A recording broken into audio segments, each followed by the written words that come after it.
Hello everybody, welcome back to the channel. If you're new here, we talk about all things fandom on this channel, and we talk about it in a positive way. If that's something that appeals to you, you've come to the right place. We're so happy to have you here today. And today is Thursday on this channel where we're going to talk about it. Welcome to Derry, episode 2. This is our spoiler review, so let's jump right into it.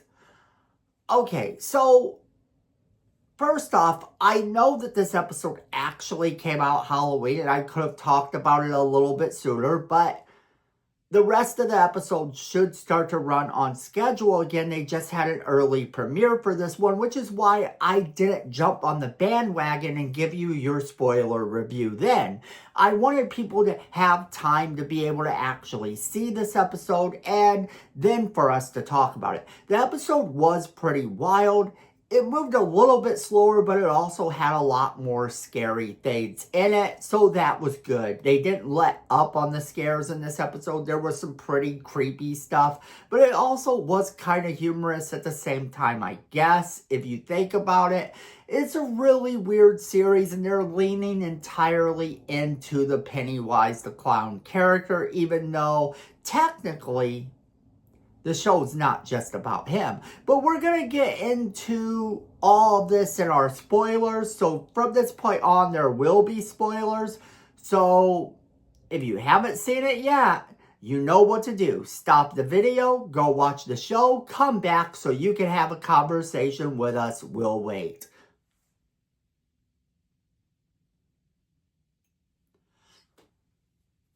All right. So now, let's get into those spoilers.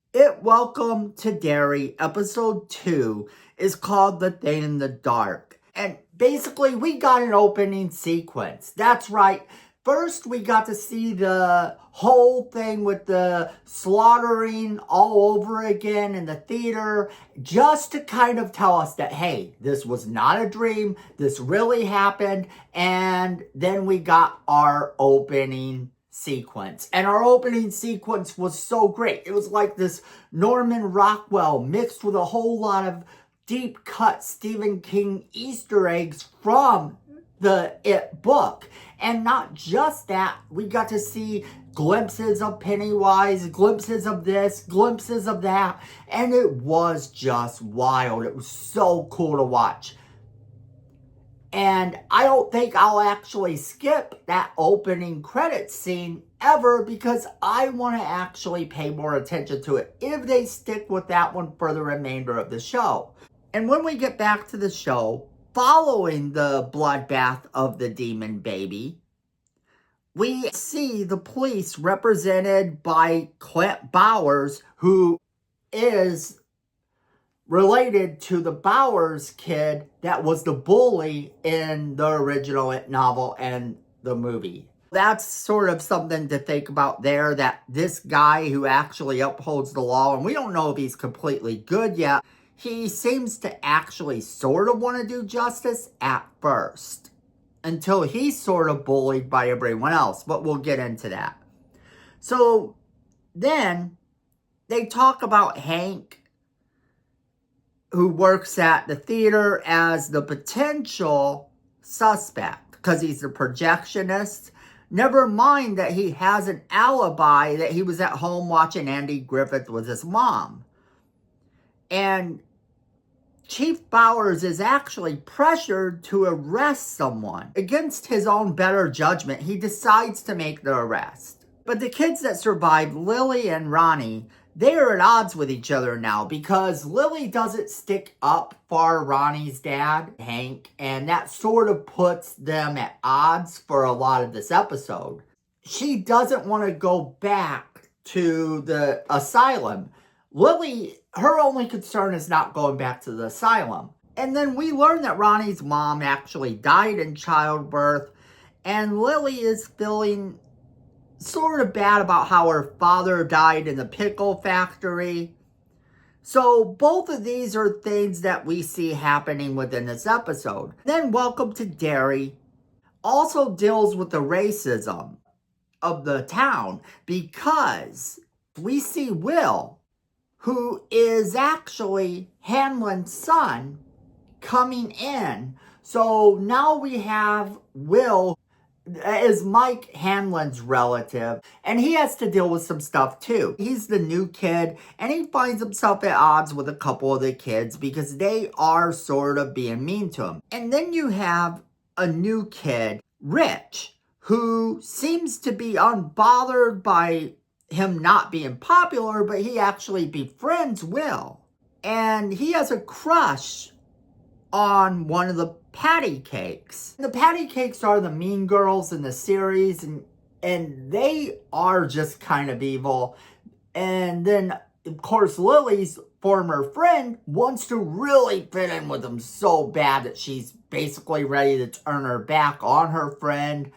Will actually gets detention because someone throws a stink bomb into the hallway. And this comes after he had kind of shown up to class late. He was already in trouble with this teacher. Well, he's running through the hall and smack hits the teacher goes down. So while that's happening, he's now in detention. And who else is in detention? Ronnie. Because Ronnie and Lily had a big blowout fight in the cafeteria over her not sticking up for Ronnie's dad. Mr. Halloran from The Shining is taking some people out drinking, and during this we find out that he has very special privileges on base due to his powers. Well, this is put to the test when they come staggering back on base and have to get in after curfew. Then we learn that Leroy was actually not beaten down by the person he thought, and he puts this together relatively well. He's quite the detective. But then comes the shock. His superior officer actually did this to test him. He wanted to test him to see if he was suitable, if he had fear, because they found something, and he's getting ready to tell him all about it. He basically tells him that they have the power to stop their enemies. Something was buried in Derry a long time ago. And he tells him it's a weapon that generates debilitating fear in anyone who comes near it. And they don't know everything about it, but they do know it's surrounded on all sides by a group of objects. He said, think of them as beacons. If we find them, they'll help us pinpoint the exact location of this weapon itself. But while all this is going on, Ronnie lays down and goes to sleep, and suddenly her mom comes and is taunting her about making her die during childbirth. It's a really disturbing scene that needs to be seen to believe. And then they take that pickle jar reference from the first episode for Lily, and Lily is going shopping, and all of a sudden everything's shuffling around. The place is becoming like a maze, and Lily is going through the pickle jar aisle, which I'm sorry, at that point I'm staying out of the pickle jar aisle if I'm her. I'm just never going through there. But she finds herself trapped in the pickle jar aisle. And then all of a sudden, pieces of her father are in the pickle jars, and they all come crashing down and start crawling after her in this great big giant monster. And then, of course, this makes her look crazy when everyone sees that things are not what they seem. And poor Lily is taken back to the insane asylum. Now, while all that's happening, Hanlon is actually taken to this place to look out over this field. And we know now why Halloran is there, because Halloran is using his shining abilities to help them to find whatever this is. And then we kind of know as the audience exactly what this is. We can determine what it is just by looking at it. So the episode did present some questions though. What does the military know about Halloran's powers is a number one thing. Do they know about the Shining? That's something I'm interested in finding out as the series progresses. And then also, we do get more posters. We get so many more posters of missing kids. We know that all of this has been going on. But to really see all of this happening firsthand in the show and see how many posters are in the police station of missing kids is something that is really disturbing.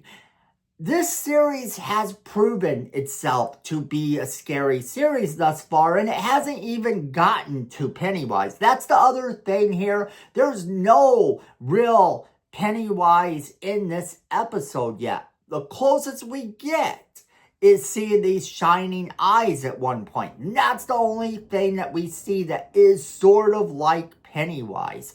But other than that, we didn't even get Pennywise in this series, and it still managed to be scary. This is one of those shows that's going to continue to bring those scares in, I think, and I'm excited to continue to talk about it.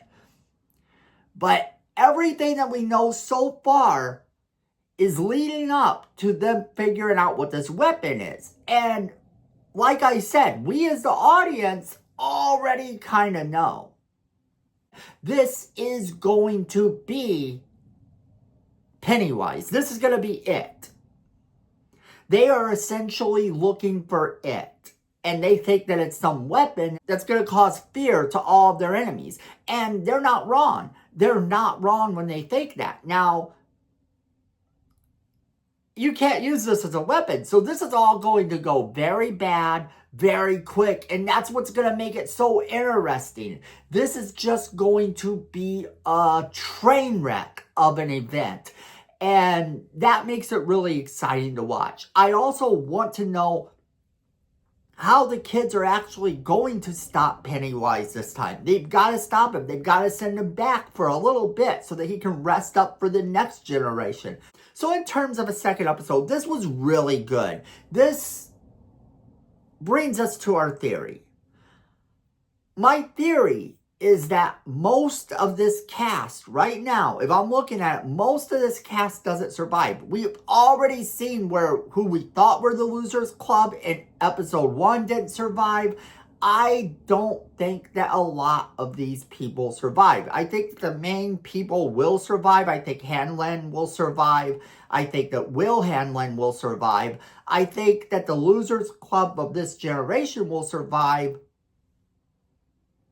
But don't get too comfortable with Hanlon's wife, with any of these other characters that they show in this episode, even for those brief seconds. We get to see and meet all of these characters, and I don't think that all of them are going to make it out of this alive, because this is going to get to the point where those kids are the only ones who can stop it from coming back. And in order for that to happen, the military has to fail. The citizens have to be afraid. We have to see all of it actually work out that way in order for it to succeed. In order for the show to lead up to the original movie. But that is where I'm going to leave it off to you guys. I want to know what you guys are thinking. Were you excited about this episode? Not excited about this episode? What do you think they're going to use Hanlon and Halloran for? Do you think that they actually have a weapon? Or do you believe that the weapon is in fact Pennywise himself? That it is it? Whatever you guys are thinking, I want to hear from you. So make sure you leave me those comments in the comment box below. Let me know what you think. Also, don't forget to share this video with all of your friends so they can be a part of this crazy conversation. And then, friends, you're going to want to hit that like button if you like positive content in your feed. You're going to want to let the algorithm know that you do like that positive content. So go ahead and hit that like button, and hopefully that helps to get more positivity in your YouTube feed.